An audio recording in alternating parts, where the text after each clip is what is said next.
இன்றே டவுன்லோட் செய்து உங்கள் ஃபேவரட் ஷோக்களை என்ஜாய் பண்ணுங்க.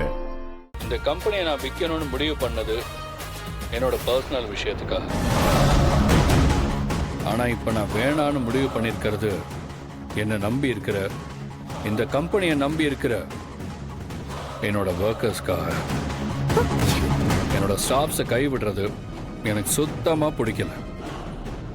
ஆக்சுவலி சொல்லப்போனால் இந்த கம்பெனியை விற்கணும்னு நான் முடிவெடுத்த நாள்ல இருந்து நான் ஆக்சுவலி சரியாக தூங்க கூட இல்லைங்க. நான் ஏதோ தப்பு பண்ணுறதா எனக்கு தோணுச்சு. என்ன ஆனாலும் சரி, இந்த கம்பெனியை நானே ரன் பண்ணலாம், யாருக்கும் கொடுக்கக்கூடாது, அம்மா கூட வேலை செய்கிறவங்களை நாம தான் பார்த்துக்கணும்னு முடிவு பண்ணிட்டேன். அதனால தான் ஃப்ளைட்டை பிடிச்சி உடனே வந்துட்டேன். இந்த கம்பெனியோட ப்ராஃபிட் என்றைக்குமே குறைஞ்சது கிடையாது. அண்ட் அதை வாங்க வந்த உங்கள் எல்லாருக்குமே தெரிஞ்சிருக்கும். உண்மையை சொல்லணுன்னா, இந்த கம்பெனியை நீங்கள் வாங்கியிருந்தா அது உங்களுக்கு ஜாக்பாட் அடித்த மாதிரி தான். அப்படி இருந்த இந்த கம்பெனியை நான் சேல் பண்ணணும்னு நினச்சது ரொம்ப தப்புன்னு புரிஞ்சுக்கிட்டேன்.